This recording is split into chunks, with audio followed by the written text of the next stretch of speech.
누가복음 20장 19절에서 40절 말씀. 서기관들과 대제사장들이 예수의 이 비유는 자기들을 가리켜 말씀하신 인 줄 알고 즉시 잡고자 하되 백성을 두려워하더라.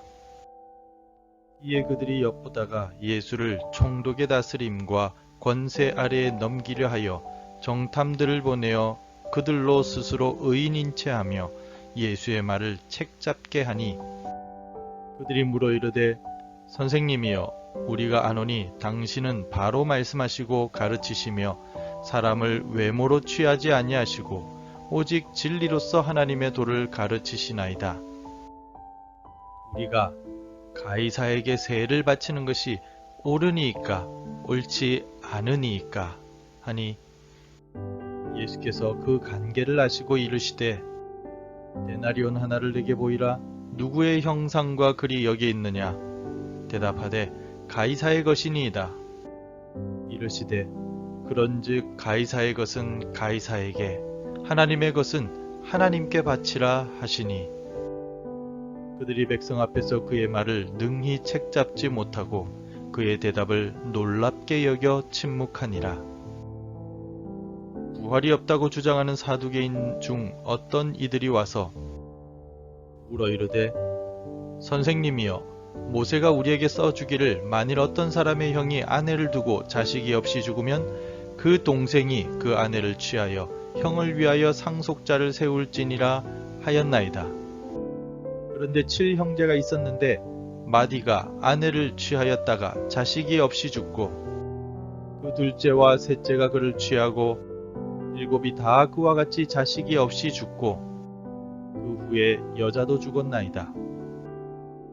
7이 다 그를 아내로 취하였으니 부활 때에 그 중에 누구의 아내가 되리이까?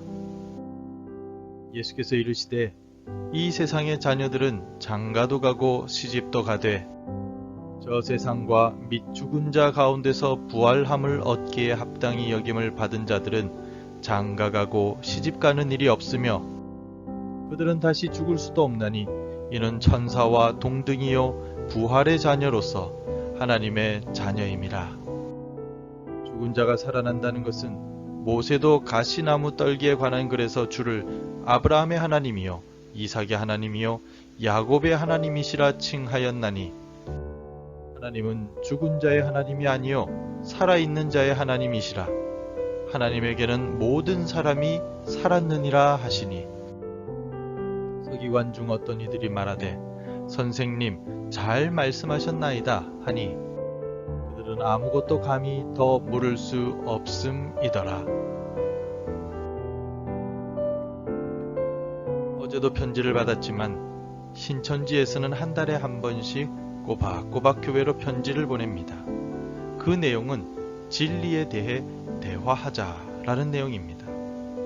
이단들과 사이비들로 인하여 참복음이 위협받거나 오염이 되는 일들이 많이 일어나고 있습니다. 그리고 믿지 않는 이들은 신천지와 같은 이단과 교회를 구분을 잘 하지 못하는 문제점들이 우리 한국 사회에 많이 나타나고 있습니다. 오늘 본문에도 동일한 문제가 나타나고 있습니다. 본문의 19절에 나타나는 서기관들과 대제사장들, 그리고 27절의 사두개인들은 당시 유대인 사회 종교 지도자들이었습니다. 그들은 백성들에게 율법을 가르치고 하나님께 드리는 제사를 인도하는 사람으로서 존경을 받고 영향력을 가진 사람들이었습니다. 그러나 율법을 가르치는 그들은 율법의 정확한 의미를 이해하지 못한 채 자기들의 방식대로만 해석하였습니다.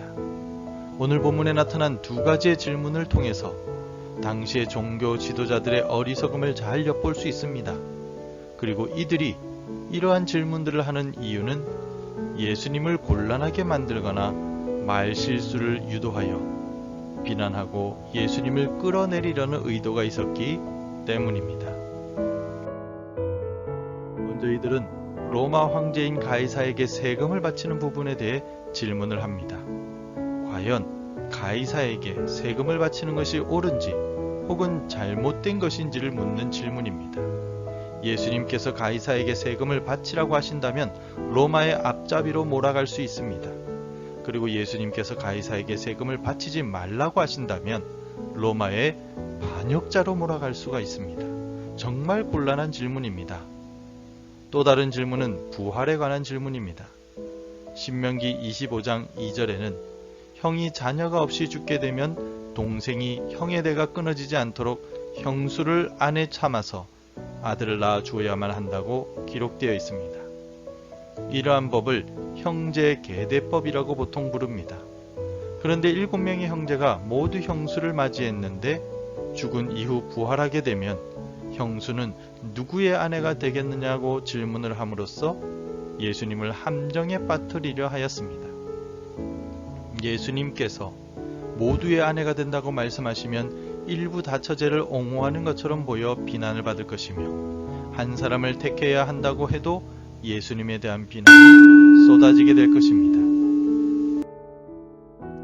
이와 같은 곤란한 질문 속에서 예수님께서는 하나님의 진정한 모습과 권위를 가르쳐 주십니다. 세금 부분에 있어서는 무엇이라고 대답하셨습니까? 25절을 통해 말씀하셨습니다. 이르시되 그런즉 가이사의 것은 가이사에게 하나님의 것은 하나님께 바치라 하시니. 이 말씀의 뜻은 국가와 사회의 권위를 인정해야 하는 부분은 인정하고 무엇보다 하나님께 드려야 할 것 역시 반드시 드림으로 하나님의 권위를 인정하라란 뜻입니다. 그리고 또 다른 의미로는 로마를 대표하는 가이사와 유대를 대표하는 하나님을 통하여 로마와 유대가 분리되어야만 한다는 말씀이기도 합니다. 혹시라도 가이사의 권위가 하나님의 권위보다 더 무서워 보이더라도 반드시 하나님의 권위를 지키고 하나님께 영광을 돌려야 한다는 의미입니다. 그리고 예수님께서는 부활과 관련된 질문에 있어서는 38절과 같이 대답하여 주셨습니다. 하나님은 죽은 자의 하나님이 아니요 살아있는 자의 하나님이시라. 하나님에게는 모든 사람이 살았느니라 하시니. 부활 이후의 삶에 대해서는 우리가 생각하는 것처럼 단순한 것이 아니라고 말씀하십니다. 부활 후에는 장가가거나 시집가지 않는데 7 형제들 중에 누구의 아내가 되는가라는 질문은 무의미하다는 대답입니다. 그리고 본문에는 나타나 있지 않지만 마태복음 22장 29절에서는 너희가 성경도 하나님의 능력도 알지 못하는 고로 오해하였도다 라고 말씀하셨습니다. 이어서 하신 말씀이 바로 하나님은 살아있는 자의 하나님이시라고 말씀하십니다. 아브라함과 이삭과 야곱이 이미 육신으로는 죽었지만 마지막 날에 다시 살리실 것이며 우리가 그들을 만나게 될 것입니다. 그러므로 그들은 죽음으로 인하여 완전히 멸망하고 잊혀진 것이 아니라 지금도 하나님 안에서 그들의 이름이 남아있고 우리에게는 의미가 있다는 뜻입니다. 그러므로 하나님을 믿는 믿음 안에서는 모든 이들이 살아 있습니다. 앞서서 권위에 대한 질문을 받으셨던 예수님은 오늘 본문에서 권위에 대한 질문을 하기보다는 하나님의 권위를 세우라고 말씀하십니다. 세상의 황제에게 눌려 하나님께 드려야 할 것을 제대로 드리지 않음으로써 하나님의 권위를 종교 지도자들은 훼손하고 있습니다. 종교 지도자들은 살아계신 하나님을 무능력한 하나님, 죽은 자를 살리지 못하는 하나님으로 이해하고 있었습니다. 하나님은 세상 황제인 가이사와 비교할 수 없는 권위와 능력을 가지신 분이십니다. 그 능력에는 죽은 자를 살리시는 부활의 능력도 포함되어 있습니다. 그러므로 예수님께서는 하나님의 이 능력과 권위를 인정하고 하나님을 섬길 것을 말씀하십니다. 종교 지도자들은 자기 위주의 해석과 하나님의 성품을 이해하지 못한 어리석음에서 벗어나 하나님을 바로 알고 경험할 것을 말씀하고 계십니다. 성도 여러분, 우리도 종교 지도자들처럼 하나님의 권위를 무시하고 있는 것은 아닌지요? 불가능이 없으신 하나님, 죽은 자를 살리시는 살아계신 하나님을 두려워하기보다 세상을 두려워하고 사람을 두려워하고 있는 것은 아닌지요? 우리의 모든 것을 통치하시고 다스리시는 하나님을 인정하고 하나님께 내 모든 삶의 행동과 생각과 미래까지도 맡깁시다. 능력의 하나님, 살아계신 자의 하나님께서 우리의 인생을 가장 올바른 길로 인도해 주실 것입니다. 기도하겠습니다. 살아계신 하나님 아버지, 지금껏 내 삶을 인도하시고 이끌어 주심에 감사와 영광을 올려드립니다. 매 순간 하나님의 권위를 인정하고 내 삶을 하나님께 맡기며 살아가게 하옵소서. 내 생각과 목표와 미래까지도 주님 손에 맡김으로써 주께서 인도하시는 대로 순종하며 따라가는 삶이 되게 도와주시옵소서. 예수님의 이름으로 기도드립니다. 아멘. 함께 기도해 주시기 바랍니다.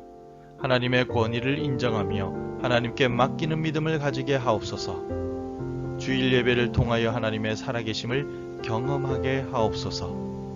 우리 자녀들과 교육부 위에 복을 주셔서 교육부 예배가 활성화되게 하옵소서. 오늘도 말씀과 기도로 하루를 시작하시기를 바랍니다.